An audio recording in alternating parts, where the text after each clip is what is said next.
Beggars can't be choosers, but beggars never quit. Height here, and you already know what this is. It's time for Choosing Beggars, but with a twist, a blast from the past with Walkback Wednesday. Let's do it. Our first one is from Chicken King. Do the CD thing. What do you actually want?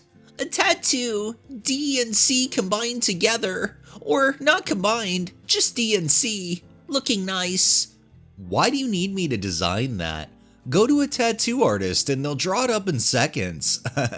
Because I don't want to pay to anyone? Idiot. You're a graphic design student. Just do it. I don't work for free though. Expect for me. Not for anyone anymore. Sorry.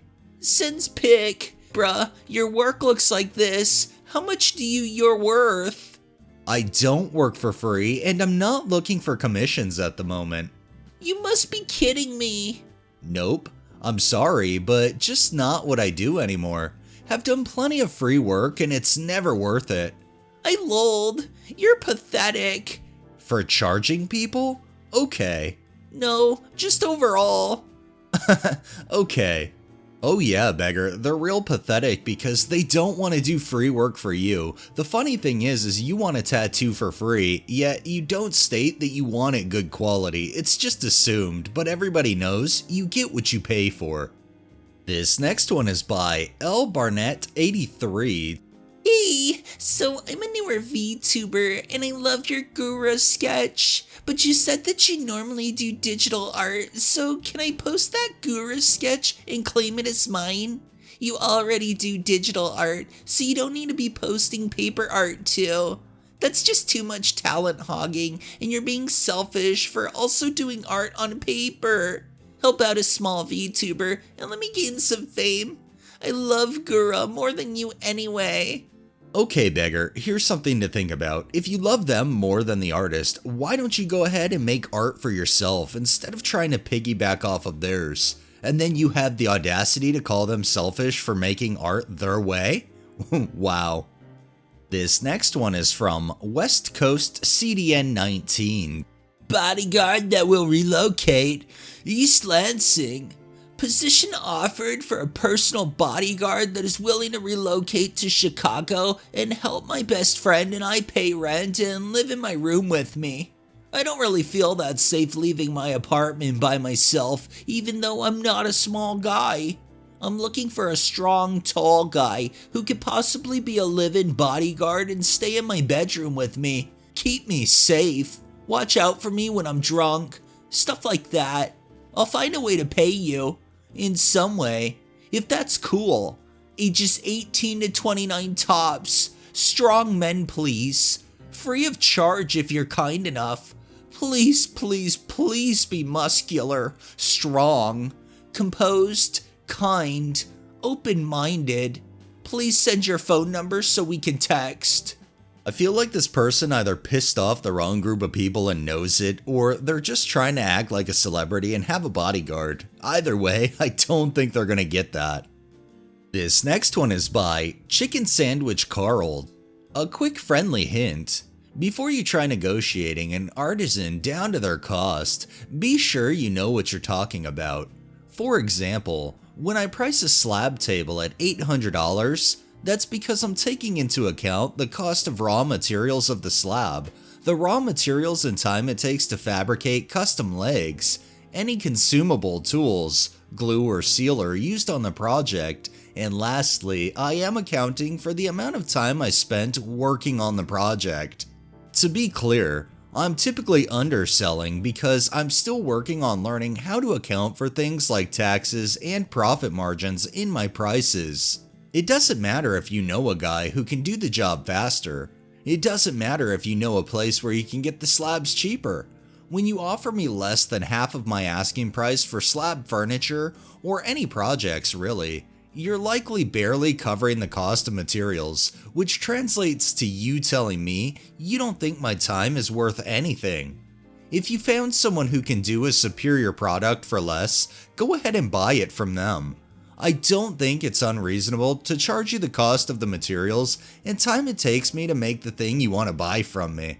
The way they broke that down, how can a beggar argue that? I'm sure they'll try, but I mean, in all reality, they state it exactly how it is, and beggars, well, they're not gonna like having to read that. This next one is from Exit the Donut.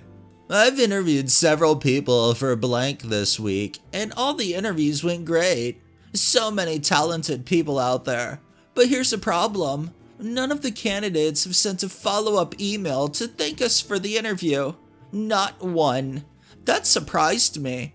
These positions are very competitive, and I just think that as a hiring person, getting a simple thank you email might give you an edge. That is all. Tried to contact Futuro about a gig a bit ago. Never heard back. FYI, I would have included a formal thanks or handwritten note. And I write cursive. Yeah, we get so many applicants for positions that we say in our job descriptions that we will reach out to those who we feel interest the hiring manager. I've sent about 100 applicants to companies over my career and never gotten a response from any of them. Sir, do you really not see the hypocrisy? Do you think yours is the only job they applied for?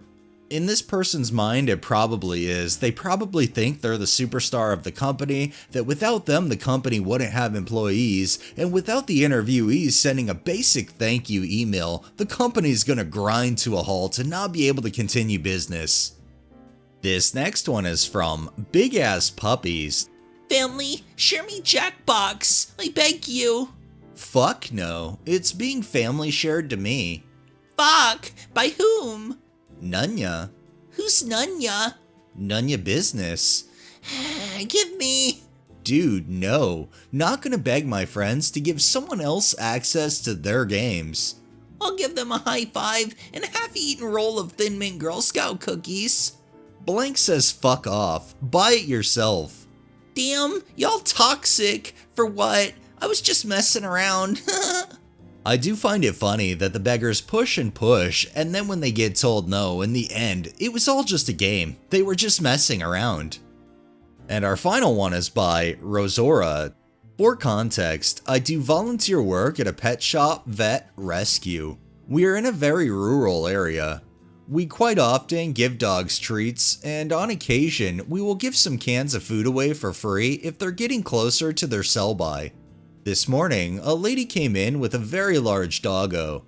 He was the sweetest guy ever. He was a Burmese mountain dog, and quite a big one. Both were covered in mud, and the dog seemed to be very tired. We let him have a sit down and a few chewy snacks while lady looked around the shop at some of the cute animals. He seemed pretty hungry. I assumed they had been for a long walk and he wanted a break. So we offered the lady some hot chocolate and told her she's welcome to stay inside in the warm for as long as she wants. She asks if we could give him some proper food, as he will still be hungry on his way home with just snacks, but she doesn't have any money with her. He's a big dog, and apparently they walked 5 miles already, so sure, we don't mind. It's easy to assume you're going for a short walk and then get carried away, so I try not to judge her not bringing her own lunch for him. Things happen. Things get forgotten. The dog shouldn't have to be hungry all afternoon because of that. I go get a can of our own brand dog food for him. Just as I'm about to open it, she stops and asks if we have any pedigree or Iams, both branded dog foods in the UK. We do, but those cost more than our own brand stuff, so we can't give it away for free. I tell her the prices and she seems grumpy, but accepts the cheaper can. Her dog is very happy and doesn't seem to care that it's not the fancier stuff. Naturally, for a choosing beggar, she then takes an entire handful of treats from the jar too. That's fine, whatever. Then proceeds to get into a car parked right outside. Just before I left, a few hours after I saw her coming back in, now clean and mud-free, and overhear her talking with my colleague about getting the price of an own brand can deducted from a more expensive one. She didn't seem like the kind of person who was in any financial difficulty. She was wearing a rather expensive brand of hiking gear, and her car was a pretty nice one. She clearly had enough money to be feeding her own dog. Not a particularly dramatic or exciting story, but still pretty cringy and eye-roll worthy. Feed your own pets, people, and if someone does you a favor, don't keep pushing for more freebies and discounts.